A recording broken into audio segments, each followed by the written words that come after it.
C'est pourquoi, dès qu'une vérité est acceptée comme une vérité scientifique, elle s'impose à tout le monde et elle est valable partout. C'est pourquoi elle ne connaît pas de limitation et de frontières géographiques. C'est pourquoi la science, elle a une vocation universelle. On est d'accord?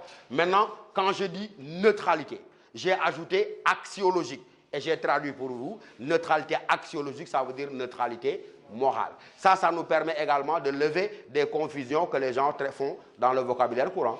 On a l'habitude de chercher à faire la différence entre ce qui serait une bonne science et ce qui serait une mauvaise science. Combien de fois, et vous-même vous le dites parfois, vous parlez de quoi? Des conséquences négatives de la science. Or, on est obligé de reconnaître que si on parle de manière rigoureuse, il n'y a pas de bonne, il n'y a pas de mauvaise science. Pourquoi? Parce que ce qui peut être bon ou mauvais, ce n'est pas la science, mais l'utilisation que l'homme lui-même fait de la science. Et dire donc que la science, elle est marquée par sa neutralité morale, retenez que cela signifie que la science, en elle-même, elle n'est ni bonne ni mauvaise. Qu'est-ce qui peut être bon ou mauvais? Je réponds, c'est l'utilisation que l'homme fait de la science. De manière très prosaïque, terre à terre, mes amis.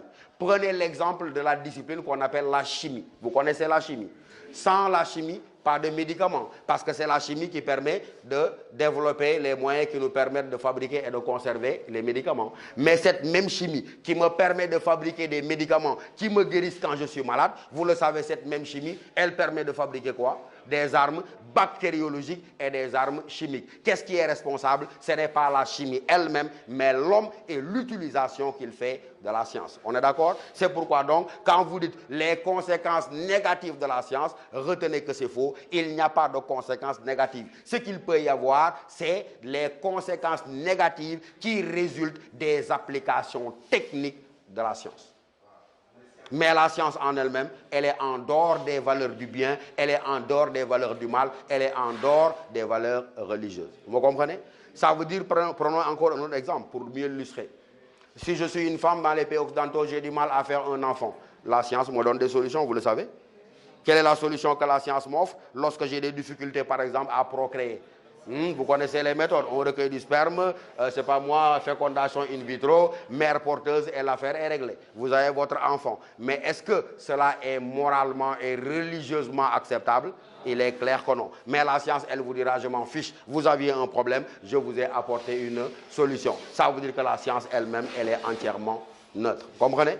Maintenant, quand nous avons parlé de rationalité, je n'insiste pas. C'est le point de convergence que la science partage avec quoi? C'est le point de convergence que la science partage avec la philosophie. Nous avons suffisamment répété que pour l'essentiel, si la philosophie, elle est critique, elle est réflexion, elle est contestation, elle est remise en question, elle est destruction, elle est reconstruction, parce qu'elle se veut entièrement rationnelle. Et nous avions dit que les mêmes qualités que vous trouvez chez le philosophe, sur le plan intellectuel, vous le trouvez chez le savant. Nous avons dit que la philosophie, elle reposait sur 3 piliers. On a dit qu'elle est gouvernée par le doute.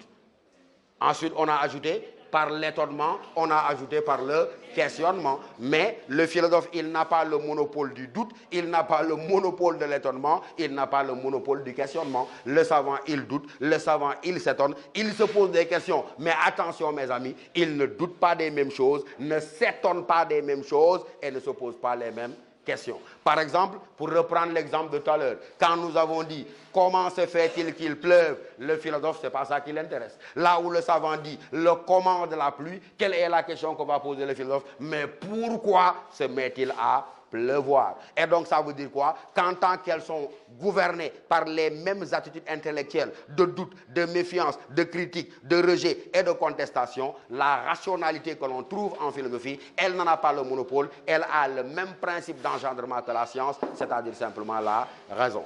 Et enfin maintenant, là, nous avons dit résultat, regardez bien le terme que j'ai employé, apodictique. Ça veut dire simplement quoi? Apodictique, ça veut dire pouvant être prouvé. Et lorsqu'on nous dit que les résultats de la science sont des résultats apodictiques, ça veut dire pouvant être prouvés, vous voyez également la différence avec la philosophie. Ce que dit le savant, il peut le prouver, non? Pourquoi il peut le prouver? parce qu'il peut confronter, surtout dans les sciences de la nature, il faut confronter son hypothèse, sa théorie avec la réalité matérielle. Lorsque l'hypothèse est confirmée par la réalité, elle devient une loi. Lorsque l'hypothèse est contredite et démentie par la réalité, le savant l'abandonne et élabore une autre hypothèse jusqu'à trouver la bonne. Mais maintenant, il faut faire une parenthèse. La plupart des gens pensent que dès qu'il est question de science, comme elle peut prouver, comme elle peut justifier, on pense que la science, elle est vraie et elle est vraie de façon absolue. Il y a beaucoup de gens, et peut-être même parmi nous, qui pensent que si la philosophie, la littérature, c'est de la théorie, la science, nous sommes dans le domaine de l'exactitude, de la précision, de la justesse, et beaucoup de gens pensent que la vérité de la science est une vérité absolue. Mais nous aimerons ensemble partager et reconnaître cette idée que la science, elle ne pose jamais des vérités absolues. Et pourquoi? Vous le savez vous-même. Si je vous posais la question, vous seriez capable, certains d'entre vous, de me donner des exemples de théories scientifiques qui aujourd'hui sont admises comme vraies et plus tard, on se rend compte que Neketeo, c'était des erreurs monumentales. Si vous avez un peu de culture scientifique, vous connaissez des théories à telle époque admises comme vraies, 1 an, 10 ans, 1 siècle même plus tard, on se rend compte que ce qu'on considérait comme vrai en réalité est une